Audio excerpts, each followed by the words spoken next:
සුබ උදෑසනක් ඔයාලා හැමෝටම. ඉතින් ඔන්න අදත් වෙනද වගේම ගොඩාක් ආදරෙන් ඔයාලා හැමෝම මගේ ලයිෆ් සුලා YouTube channel එකට පිළිගන්නවා. ඉතින් අද කතා කරන්න යන්නේ ඔයාලා හැමෝම ආස ලස්සන මෙන්න මේ හෙන්දිරික් කමල් ගැන. ඔයාලා thumbnail එකකිනුත් දකින්න ඇති. මෙන්න මේ වගේ ඇටවලිනුත් පැලවෙන, අතු වලිනුත් පැලවෙන ලස්සන මලක් තමයි හෙන්දිරික් කමල්. ඉතින් මේ දවස්වල හෙන්දිරික්ක කියන්නේ මට නම් හොද කරන්න බැරි රෝගයක් වෙලා. ඒ කියන්නේ දකින කොහෙන් හෙන්දිරික්ක පැලයක් දැක්කත් මේ මට ඕනේ එක ගෙනල්ලා පැල කරගන්න. ඉතින් දැන්ට මං ගාව කලර්ස් කීපයක්ම තියෙනවා. තද රෝස පාට, සුදු, කහයි, මෙන්න මේ රෝස පාටයි. රෝසද මේක රතුද මන්ද රතුත් වගේ තියෙනවා, රෝස වගේ තියෙනවා. බයි කලර් එකක් තියෙනවා. බයි කලර් කීපයක්ම තියෙනවා. මින්නක මම ඔයාලට පෙන්නන්න. නිකන් පින්ක් එකයි නිකන් ලයිට් yellow එකයි මික්ස් වෙච්ච එකකුත් තියෙනවා. තත් රතු පාටයි කහ පාටයි මික්ස් වෙච්ච එකකුත් තියෙනවා. තැඹිලි පාට තියෙනවා.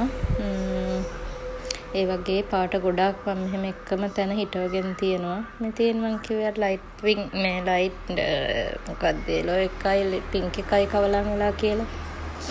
අන්න ඒක. ඉතින් තනි පාට රෝස පාට එක.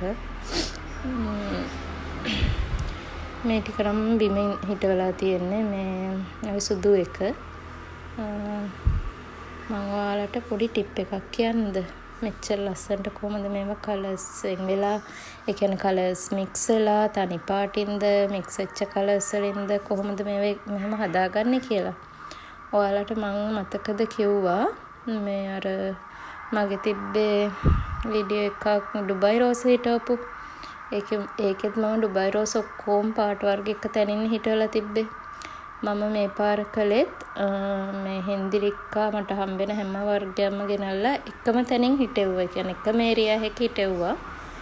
මේ හෙන්දිරික්කා ඔක්කොම වර්ග ටික හම්බෙන හැම වර්ගයක්ම ඇටවලිනුයි අතුවලිනුයි මොන ක්‍රමෙන් හරි එකම තැනින් හිටෙව්වා.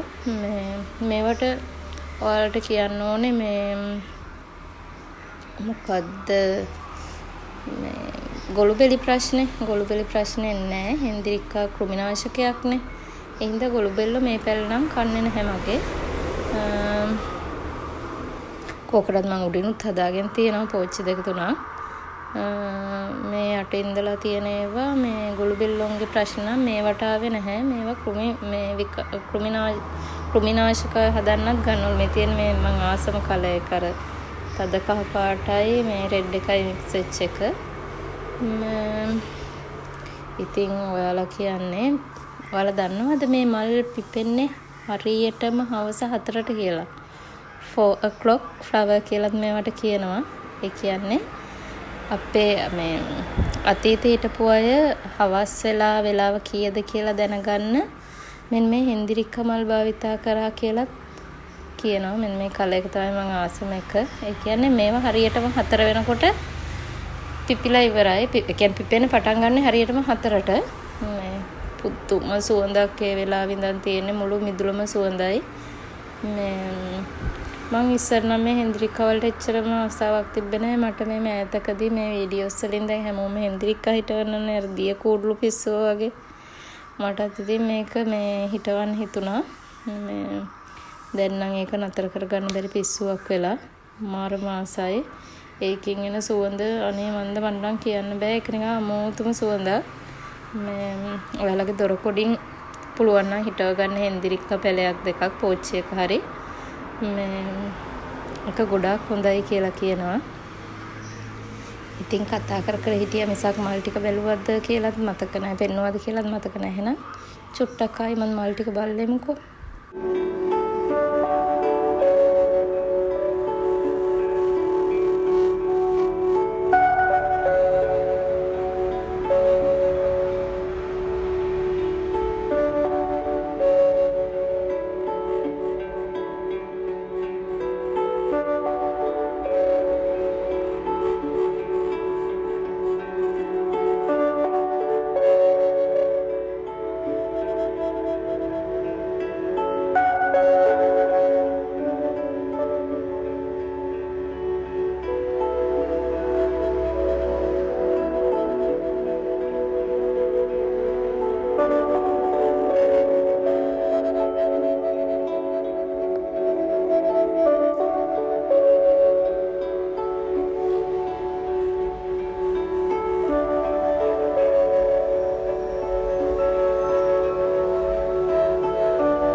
ඔයාලට පුළුවන් හෙන්දිරික්කා පෝච්චි වල පැල කර ගන්නවා නම් මේ වගේ හැදුණු හොඳ මෞෂාකයකින් අතු කීපයක් කඩාගෙන ඒ අතු වල කෝමාරිකා හරි අඟුරු කුඩු ටිකක් හරි ගාලා මේ එක පෝච්චියක එක පාටකින් නැතුව පාට කීපයකින් හදාගන්න. එතකොට අපි දන්නේම නැතුව ඒ කලර් මික්ස් වෙලා ලස්සන බයි කලර් මල් හැදෙනවා. මේ එකම පාටින් නැතුව පෝච්චි එක පෝච්චියක කලර්ස් කීපයකින් හදන්න. මම නම් හදලා තියෙන්නේ එහෙමයි. මේ මම ඒ වගේ හදාගත්ත මේ පෝච්චි කීපයක්. මේක පාට කීපයක් හැදුවාම ටික දවසක් යනකොට මේ වගේ ලස්සනට මේ කලර්ස් මික්ස් වෙච්ච ලස්සන කියන්නේ අමුතුම විදිහේ මල් හැදෙනවා. ඉතින් ඔන්න ඔහොම තමයි මම හෙන්දිරික්කා හදාගෙන තියෙන්නේ. එහෙනම් ඉතින් හෙන්දිරික්කා ගැන අදට ඇති. තවත් ලස්සන වීඩියෝ එකකින් අපි හම්බෙමු. කියන්න අමතකුණානේ. හෙන්දිරික්කාට ඕන අය ඉන්නවා නම් මට පහලින් කමෙන්ට් එකක් දාගෙන යන්න. මම ඔයාලට අතු හරි ඇට හරි ලැබෙන සලස්සන්නම්. හැබැයි ඉක්මනට නෙමෙයි. චුට්ට දවසක් යයි. මගේ channel එකත් subscribe කරගෙනම යන්න කියලා ඔයාලට ආදරෙන් ඉල්ලනවා. එහෙනම් ඉතින් ගිහිල්ලා එන්නම්. ඔයාලා හැමෝටම බුදු සරණයි.